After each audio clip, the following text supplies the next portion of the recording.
Hello नमस्कार दोस्तों, डिजिज्ञान YouTube channel में आपका फिर से एक बार बहुत बहुत स्वागत है।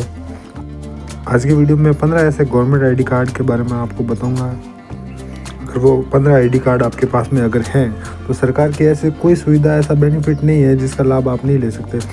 15 कार्ड के बारे में जानकारी दूंगा, डिटेल दूंगा, कैसे बनता है, कहाँ से बनेगा, ऑनलाइन बनाने का क्या तरीका है और ऑफलाइन बनाने का क्या तरीका है। तो चलिए शुरुआत करते हैं। सबसे पहले शुरुआत करने से पहले आपसे रिक्वेस्ट है कि अगर आपको वीडियो पसंद आता है, जानकारी काम आती है तो लाइक, कमेंट और शेयर जरूर कीजिए। कमेंट करके जरूर बताइए अगले वीडियो आपको किस टॉपिक के बारे में चाहिए। तो चलिए स्टार्ट करते हैं। तो सबसे पहला जो गवर्नमेंट आईडी कार्ड आता है उसका नाम है आधार कार्ड। आधार कार्ड कितना ज़रूरी है आपको पता ही है। तो आधार कार्ड आधार अथॉरिटी द्वारा जारी किया गया है। ये भारत सरकार की एक महत्वपूर्ण डॉक्यूमेंट है। इसको बनाने के लिए आपको आधार सेंटर जाना ही पड़ेगा, क्योंकि वहाँ पर आइरिस, आँखों की फ़ोटो, आपके चेहरे की फ़ोटो, आपके फिंगरप्रिंट मशीन द्वारा लिए जाते हैं। उसके आधार कार्ड को बनवाने के लिए आपके पास में एक फ़ोटो आईडी कार्ड और एक निवास प्रमाण पत्र होना ज़रूरी है, पते का प्रमाण पत्र होना ज़रूरी है। सेकंड नंबर में आता है आपके पैन कार्ड। पैन कार्ड बनाने के लिए आपको आधार कार्ड और 2 फोटो की ज़रूरत पड़ेगी। पैन कार्ड हमारे, अगर हम बैंक अकाउंट ओपन करवाने जाते हैं, ITR रिटर्न भरवाने जाते हैं या किसी तरह का बैंक का लोन लेने जाते हैं तो वहाँ पर हमसे पैन कार्ड मांगा जाता है। ये हमारे लिए एक महत्वपूर्ण डॉक्यूमेंट है। ये भी आप CSC सेंटर पर जाके बना सकते हैं ऑफलाइन तरीके से। इसके लिए आपको 2 फोटो और एक आधार कार्ड की फ़ोटोकॉपी की ज़रूरत पड़ेगी। अगर आप ऑनलाइन बनाना चाहते हैं तो आप UTI या NSDL की वेबसाइट पर जाकर बना सकते हैं। तो इसका लिंक मैं आपको वीडियो के डिस्क्रिप्शन में दे दूंगा, वहाँ पर जाकर आप आसानी से अपना पैन कार्ड बना सकते हैं। तीसरे नंबर पर आता है ड्राइविंग लाइसेंस। अगर आपकी एज 18 साल से ऊपर है और आप 2 पहिया, 4 पहिया या कोई बड़ा वाहन चलाते हो तो आपको ड्राइविंग लाइसेंस की ज़रूरत पड़ेगी। अगर आपका ड्राइविंग लाइसेंस आपके पास नहीं होता है तो RTO वाले आपका एक बड़ा सा चालान काट सकते हैं। और ये ज़रूरी भी है, क्योंकि ये अगर आपके पास ड्राइविंग लाइसेंस होता है तो आपकी सुरक्षा होती है और आपका बीमा भी होता है। चौथे नंबर पर जो डॉक्यूमेंट आता है उसका नाम है राशन कार्ड। राशन कार्ड बनाने के लिए आपको ई-मित्र या CSC सेंटर पर जाना होगा।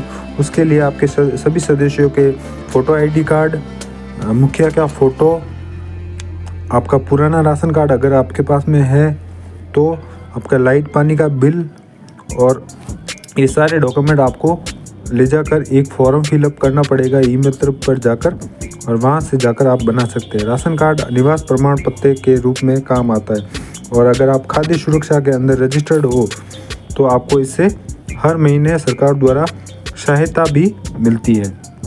उसके बाद में आता है 5वें नंबर पर जन आधार कार्ड। जन आधार कार्ड, अगर आप राजस्थान के निवासी हो तो आपको कई जगहों पर जन आधार कार्ड बहुत ज़रूरी है। जन आधार कार्ड के माध्यम से अगर आप स्टूडेंट हो तो आपके छात्रवृत्ति के फॉर्म, स्कॉलरशिप के फॉर्म सभी जन आधार के माध्यम से ही भरे जाते हैं। और अगर आप नरेगा में काम करते हो तो वहाँ पर भी आपको जन आधार कार्ड देना बहुत ज़रूरी है। और भी जन आधार के कई सारे बेनिफिट है, तो इसलिए आपको जन आधार कार्ड राजस्थान में बनाना बहुत ज़रूरी है। उसके लिए आपको CSC सेंटर पर जाना पड़ेगा या अपने नज़दीकी ई-मित्र पर जाना पड़ेगा। उसके लिए डॉक्यूमेंट आपके सभी सदस्यों के आधार कार्ड और सभी सदस्यों के फ़ोटो, महिला मुखिया का बैंक डायरी बहुत ज़रूरी है। इसके अलावा जो एडिशनल डॉक्यूमेंट लगते हैं उसमें आप पानी का बिल, लाइट का बिल, राशन कार्ड, जाति प्रमाण पत्र, मूल निवास, आपके ज़मीन के कागज़, अगर आप खेती करते हो तो ये डॉक्यूमेंट आप लेकर जा सकते हो। अगर आपके पास में अगर ये नहीं है तो भी आपका जन आधार कार्ड बन जाएगा। तो बाकी के डॉक्यूमेंट ज़रूरी नहीं है। ई-श्रम कार्ड 6 नंबर पर आता है। ई-श्रम कार्ड, अगर आप ई-श्रम कार्ड बनाना चाहते हो तो उसके लिए आपको अपनी बैंक डायरी और आधार कार्ड लेकर CSC सेंटर पर जाना पड़ेगा या ई-मित्र पर जाना पड़ेगा। वो आपका ई-श्रम कार्ड हाथों हाथ बनाकर दे देगा। ई-श्रम का फ़ायदा ये है कि सरकार के जो चिन्हित किए हुए व्यवसाय है अगर आप और काम है जो अगर आप वो करते हो तो सरकार द्वारा आपको कुछ बेनिफिट दिए जाते हैं। इसको बनाने के लिए आप ऑनलाइन भी बना सकते हो अपने मोबाइल के द्वारा, या अगर आपके पास में कंप्यूटर है तो कंप्यूटर के द्वारा भी बना सकते हो, जिसका लिंक, उस वेबसाइट का लिंक मैं डिस्क्रिप्शन में दे दूंगा। 7वें नंबर पर आता है आभा कार्ड। आयुष्मान भारत कार्ड की तरह आभा कार्ड एक अपना हेल्थ रिकॉर्ड कार्ड होता है। जैसे अगर आपको कोई बीमारी है और आप किसी डॉक्टर के पास में जाते हो और अगर आपके पास में आभा कार्ड है तो उस डॉक्टर को आपके पुराने रिकॉर्ड या पर्ची, आपके पास में जो हॉस्पिटल की पर्ची वगैरह वो ले जाने की ज़रूरत नहीं है। आभा कार्ड से पूरा का पूरा रिकॉर्ड डॉक्टर के पास में आ जाएगा और आपका इलाज आसानी से हो जाएगा। इसको बनाने के लिए 2 तरीके, एक तो आप ई-मित्र पर जाकर बना सकते हो, और दूसरा आभा की वेबसाइट जो जिसका लिंक मैं डिस्क्रिप्शन में दे रहा हूँ वहाँ पर जाकर भी आप बना सकते हो। इसको बनाने के भी बहुत फ़ायदे हैं। उसके बाद में 8वें नंबर पर आता है आयुष्मान भारत कार्ड। भारत सरकार द्वारा जारी किया गया ये एक हेल्थ कार्ड है, जिसके माध्यम से 5 लाख तक के मुफ्त चिकित्सा सुविधा आपको सरकार द्वारा प्रदान की जाती है। उसका बनाना भी बहुत आसान है। आपको जस्ट अपना आधार कार्ड लेकर जाना है ई-मित्र या सीसी सेंटर पर, या आयुष्मान भारत की वेबसाइट पर जाकर भी आप आधार OTP के माध्यम से इसको बड़ी आसानी से बना सकते हैं। यूएएन कार्ड, अगर आप किसी संस्था में काम करते हो तो उस संस्था द्वारा आपका यूएएन कार्ड बनाया जाता है, जिसको हम PF बोलते हैं। उसको बनाने के लिए आपको अपने संस्था में अपने आधार कार्ड, बैंक डायरी की डिटेल और फ़ोटो देना पड़ेगा। वहाँ से आपका यूएएन कार्ड बनकर तैयार हो जाएगा। यूएएन कार्ड का फ़ायदा ये है कि आप छोटी छोटी बचत करके कुछ पैसा इकट्ठा कर सकते हो। उसके बाद में आता है पासपोर्ट। पासपोर्ट का तो आपको पता ही है, पूरे दुनिया में पासपोर्ट सबसे ज़्यादा ज़रूरी डॉक्यूमेंट। अगर आप कहीं घूमने जाते हैं भारत से बाहर, या आप अपने निवास प्रमाण पत्र के रूप में भी इसको काम में ले सकते हैं। नंबर 11 पर आता है पहचान पत्र। अगर आपकी उम्र 17 साल से ऊपर है तो आप पहचान पत्र बना सकते हो। ये एक पहचान पत्र के रूप में भी काम आता है, फ़ोटो ID के रूप में। अगर आप वोटिंग करना चाहते हो, वोट डालना चाहते हो, तो आपको पहचान पत्र होना बहुत ज़रूरी है। नंबर 12 पर आता है बैंक अकाउंट पासबुक।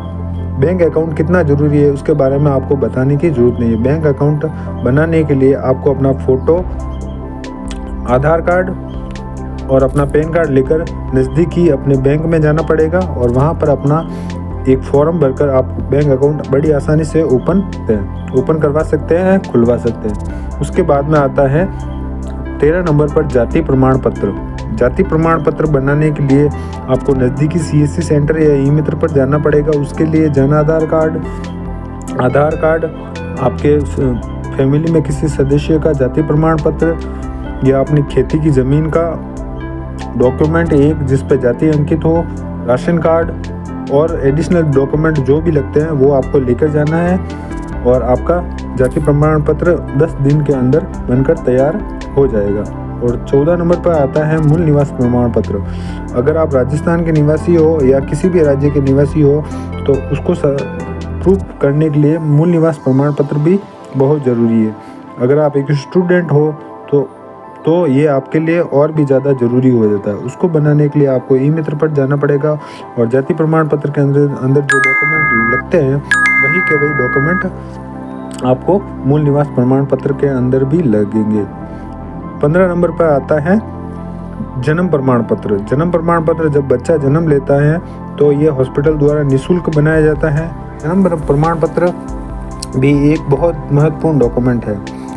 ये हॉस्पिटल में जन्म लेने पर निःशुल्क बनाया जाता है, और अगर आपके पास में जन्म प्रमाण पत्र नहीं है और अगर आप अभी बनाना चाहते हो तो आप अपने नज़दीकी ग्राम पंचायत में, नगर परिषद में, नगर पालिका में जाकर कुछ ज़रूरी दस्तावेज देकर वहाँ से आसानी से बना सकते हैं। और अगर आप ऑनलाइन बनाना चाहते हो तो आपको उस वेबसाइट का लिंक मैं डिस्क्रिप्शन में दे दूँगा।